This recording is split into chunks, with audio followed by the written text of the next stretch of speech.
저희 막내 아들이 얼마 전에 피아노 연주 대회에 참석했습니다. 3개월 동안 열심히 갈고 닦은 실력을 남김없이 발휘하길 바랬는데 연주 중에 그만 안타깝게도 작은 실수를 했습니다. 살짝 다른 음이 저의 귓전을 스쳐갔습니다.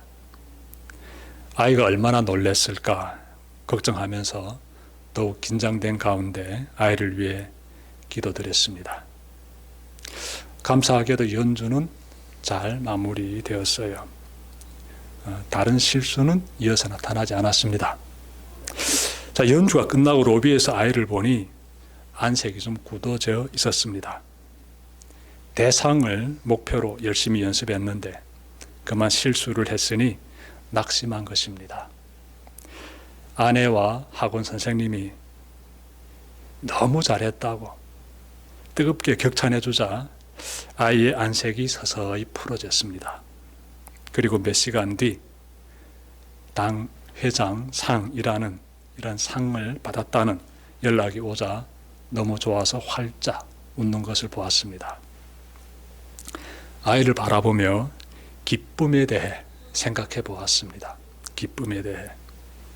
우리 모두는 기쁨을 원하는데 그 기쁨은 여러 상황을 통해 느껴지곤 합니다. 푸른 하늘과 산천이 그 아름답게 조화를 이루는 그 광경을 바라보며 기쁨을 느낄 수 있습니다. 누군가의 따뜻하고 아름다운 말 한마디에 미소를 지을 수 있습니다. 동료들의 진심 어린 생일 축하에 기쁨을 느낄 수 있습니다. 이 외에도 기쁨을 느낄 수 있는 여러 상황들이 있을 수 있습니다. 일상의 삶에서 자주 경험할 수 있는 것은 소원이 성취될 때 그때 기쁨이 찾아온다는 것입니다. 소원이 이루어질 때 그때 우리 마음에서 기쁨이 피어나죠. 기쁨의 크기는 소원과 비례합니다. 소원이 간절할수록 기쁨은 커집니다. 기쁨은 소원과 긴밀히 연관되어 있습니다. 저는 지금도 자유가 억압당하는 북한 땅을 탈출하여 자유 대한민국에 입국했을 때의 그 기쁨을 잊을 수가 없습니다. 그동안 자유의 땅 대한민국에 가기를 간절히 소원했는데 드디어 그 소원이 이루어지자 얼마나 기뻤는지 몰랐습니다. 저는 신학대학에서 공부할 때 두 곳에 꼭 가보고 싶은 그 소원을 갖게 되었습니다. 한 곳은 미국 서부에 있는 그랜드 캐니언입니다. 그곳에 가면 하나님의 창조의 웅장함을 느낄 수 있다는 어느 강사의 말을 듣고 그때부터 그랜드 캐니언에 가보고 싶은 소원을 품었습니다. 그런데 교회를 개척하고 몇 년 뒤에 그 소원이 이루어졌습니다. 하나님의 도우심으로 우리 교회 청년들과 함께 그랜드 캐니언을 여행하게 되었습니다. 10여 년간 품었던 꿈이 이루어지니요, 기쁨이요 얼마나 크던지 지금 생각해도 꿈만 같았습니다. 제가 가고 싶었던 또 다른 한 곳은 이스라엘 성지순례입니다. 여행 비용이 워낙 많이 들어서 신학대학 다니는 동안 그냥 속으로 그리워만 했습니다. 그런데 그 소원이 몇 년 전에 이루어지게 되었습니다. 성지순례 여행사에서 전국의 담임 목사들 중에서 4사람에게 성지순례 기회를 준다는 그 공지를 보고 신청했는데 제가 당선되었습니다.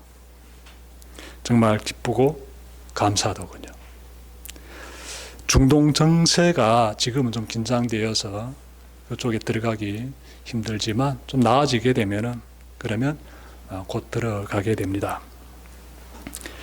여러분, 간절한 소원들이 이루어질 때마다 기쁨이 배가 됨을 느낍니다. 우리는 인생이 늘 기쁨으로 넘쳐나기를 원합니다. 우리 모두의 소원이지요.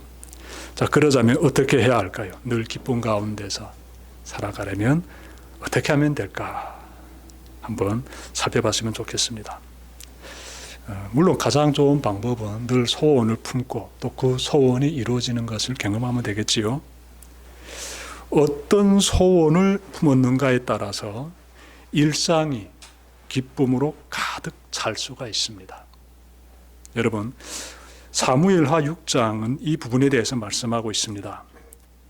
말씀으로 들어가면 하나님의 언약궤가 다윗 왕이 수도로 삼은 예루살렘으로 들어가는 과정에 대해서 보여주고 있습니다. 하나님의 언약궤가 생소한 분들을 위해 간단히 설명드리면, 언약궤의 길이는 약 112cm, 그리고 넓이와 높이는 각각 67cm 정도 됩니다. 나무로 만들어졌으며 겉면에는 얇은 금판을 입혔습니다.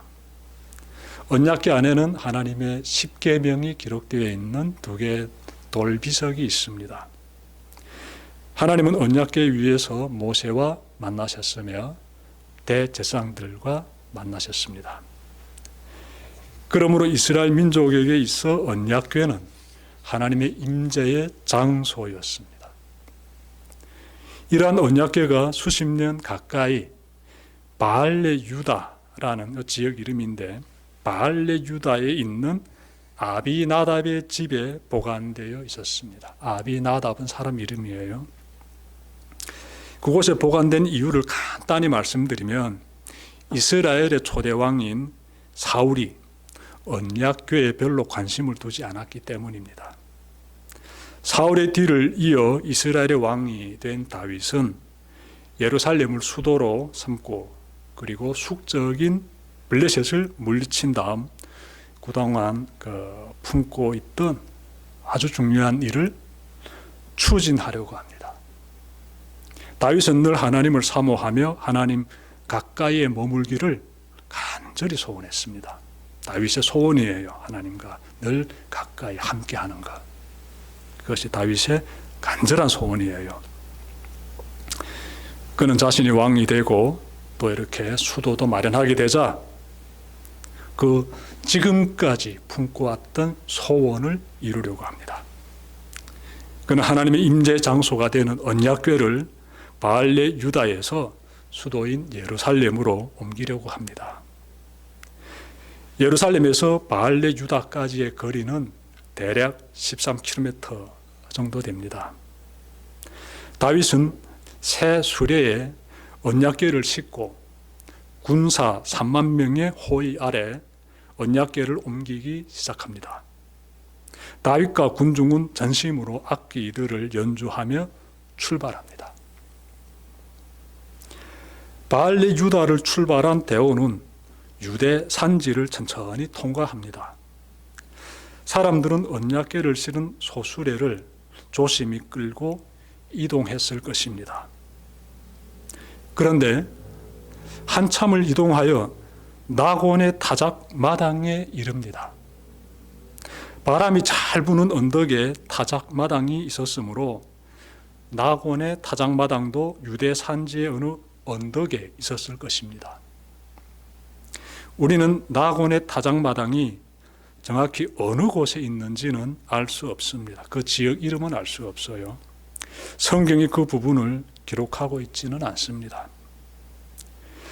언약궤를 실은 수레가 나곤의 타작마당에 이르렀을 때 수레를 끌던 소가 갑자기 뜁니다. 그러자 수레 곁에서 이동하던 아비나답의 아들 우사가 언약궤가 떨어질까 봐 반사적으로 언약궤를 붙잡습니다. 그때였습니다. 하나님의 진노가 우사에게 내려 언약궤 곁에서 숨을 거두게 됩니다. 이것을 지켜본 사람들이 얼마나 큰 충격을 받았겠습니까? 아마 다윗 왕이 가장 큰 충격을 받았을 것입니다. 그는 하나님께서 이런 방식으로 언약궤가 예루살렘 성으로 들어가는 것을 원하지 않으심을 깨닫게 됩니다. 하여 그는 언약궤를 근처에 있는 가드 사람 오벳 에돔의 집으로 옮깁니다. 이때부터 3개월간 오벳 에돔의 집에 언약궤가 보관됩니다. 오벳 에돔은 혈통으로 보면 유대인이 아니고 이방인입니다. 이방인. 성경은 그가 가드 사람이라고 알려줍니다. 가드 사람이라면 블레셋 민족에 속합니다. 그렇다면 어떻게 되어 이방 사람의 집에 하나님의 언약궤가 보관되는 걸까요? 아마도 오벳 에돔은 다윗과 친분이 깊은 사람일 것입니다. 다윗이 사울 왕을 피해 블레셋 민족에게 들어갔을 때 오벳 에돔을 알게 되었을 것입니다. 그리고 다윗이 왕이 되자 오벳 에돔은 유대 민족으로 귀화했을 것입니다. 유대 민족으로 필경 귀화했을 것이다. 좀 예상할 수 있지요. 다윗은 오벳 에돔이 나곤의 타작마당 근처에서 살고 있음을 또한 알고 있었던 것 같습니다. 중요한 것은 다윗이 오벳 에돔을 많이 신뢰한 것 같습니다. 그리하였기에 오벳 에돔의 집에 하나님의 언약궤가 보관되도록 지시한 것이지요. 이 일이 있은 뒤 하나님께서는 오벳 에돔과 그의 온 집에 복을 내려주십니다. 어떤 복을 주셨는지는 알 수 없습니다.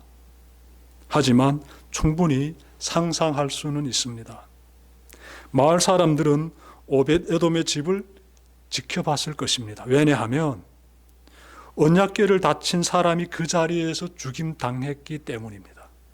그래서 오벳 에돔의 집에 불미스러운 일이 발생하지는 않나 두려움의 눈초리로 살펴봤을 것입니다.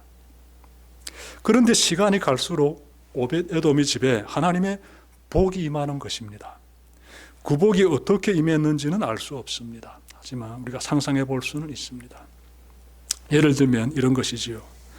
마을에 전염병이 생겨 모두가 쓰러질 때 오벳 에돔의 식구들은 건강하다든지, 아니면 오벳 에돔 가족이 하는 일들이 형통하게 잘 풀렸다든지, 아니면 다른 사람들의 작물이 병들어 죽어갈 때 오벳 에돔의 작물은 잘 자란다든지, 또 아니면 다른 사람들의 가축에 비해 오벳 에돔의 가축은 튼튼하게 더 잘 자란다든지 등 여러 가지 상황들을 예상할 수 있습니다. 아무튼 한눈에 봐도 오벳 에돔은 하나님의 도우심으로 형통한 삶을 누리고 있었습니다. 이 소식을 다윗 왕이 듣게 돼요. 다윗은요, 다시금 언약궤를 예루살렘으로 옮기려고 합니다. 그는 그동안 자신이 무엇을 잘못했는지 살펴보게 되고요. 그래서 이번에는 이렇게 조직합니다. 우선 하나님의 언약궤를 이동할 때 제사부터 드립니다. 먼저 출발할 때는요, 제사 드리지 않고 출발하지 않았습니까? 지금은 그는 제사 드립니다. 제사 드리고 출발하게 되고요. 다음으로 그는 하나님의 언약궤를 소수레에 싣고 출발하는 것이 아니라 레위인들이 직접 어깨에 메고 출발하도록 합니다. 네. 다윗은 하나님의 말씀을 비로소 깨닫고 지금 실천하고 있는 것이에요. 하나님의 말씀을 보게 되면 언약궤는 소수레에 실어서 이동하는 것이 아니에요. 레위인들이 직접 어깨에 메고 이동해야 됩니다. 그는 이전에는 자기가 좋게 여기는 대로, 자기 방식대로 그렇게 일을 추진하다가 사고가 나게 되고, 그래서 중간에 멈추게 되었는데, 이번에는 자신의 잘못된 부분들을 다 찾아내고 다 고쳐가지고 하나님이 원하시는 방식대로 그렇게 언약궤를 이동하고 있습니다. 좋은 모습이에요. 아주 멋있는 모습이에요. 다윗이 언약궤를 옮기는 과정을 보니 사무엘하 6장 13절에서는 6걸음을 옮기고 행렬을 멈추고 소와 살찐 송아지로 제사를 드립니다. 오벳 에돔의 집에서 예루살렘까지의 거리가 얼마나 떨어져 있는지 우리는 알 수 없습니다. 하지만 6걸음 옮기고 제사를 드리곤 하였다면 예루살렘까지 도착하는데 꽤 많은 시간이 걸렸을 것 같습니다. 자, 그런데 역대상 15장 26절 보시면 출발할 때 숫송아지 7마리와 순양 7마리를 제물로 바치고 이어서 예루살렘까지 쭉 이동한 것으로 나옵니다. 6걸음 이동하고 제사 드렸다는 내용보다는 한 번 제사 드리고 이동했다는 내용이 좀 더 현실성 있게 다가옵니다. 아무튼 중요한 것은 성경이 어디에 초점을 두고 있느냐가 되겠습니다. 성경은 하나님의 언약궤를 대하는 다윗의 그 태도에 초점을 두고 있습니다. 다윗은 이전과 달리 이번에는 정성껏 제사를 드리고 레위인들이 언약궤를 메고 출발했습니다. 여기서 그치지 않았습니다. 이전에는 악사들이 악기를 연주하는 가운데 출발했다면 지금은 악사들의 연주는 물론이거니와 다윗을 중심으로 군중이 큰 기쁨 가운데 춤을 추면서 이동합니다. 기쁨을 표출하는 거예요. 하나님께서 이 모습을 받아주십니다. 하나님은 당신의 백성들이 하나님의 말씀의 법, 그 법을 지켜서 행하는 가운데 기쁨에 겨워하는 모습을 기꺼이 받아주십니다.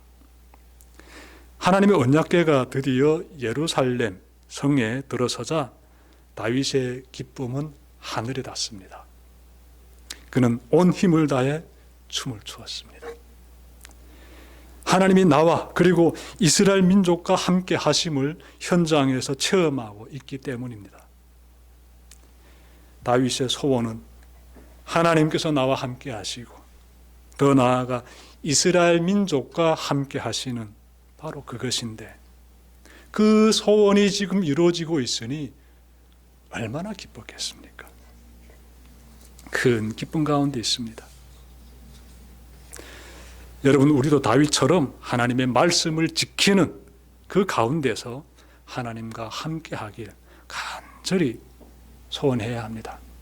그래야면 우리 마음 가운데 예배자의 기쁨이 피어나게 됩니다. 예배자의 기쁨. 예배를 통해서 하나님과 만나게 되지 않습니까? 여러분들 예배를 드릴 때 정말 이 다윗이 품었던 이와 같은 마음 꼭 간직하는 가운데서 예배를 드리시길 바랍니다. 네. 하나님 늘 저와 함께 해주십시오. 그리고 또 전 하나님의 말씀을 사모하면서 하나님의 말씀대로 살아가고자 최선을 다하려고 합니다. 하나님의 말씀 저희 인생의 길이 되고 빛이 됩니다. 생명의 그 말씀을 늘 사모하면서 저는 걸어가려고 합니다.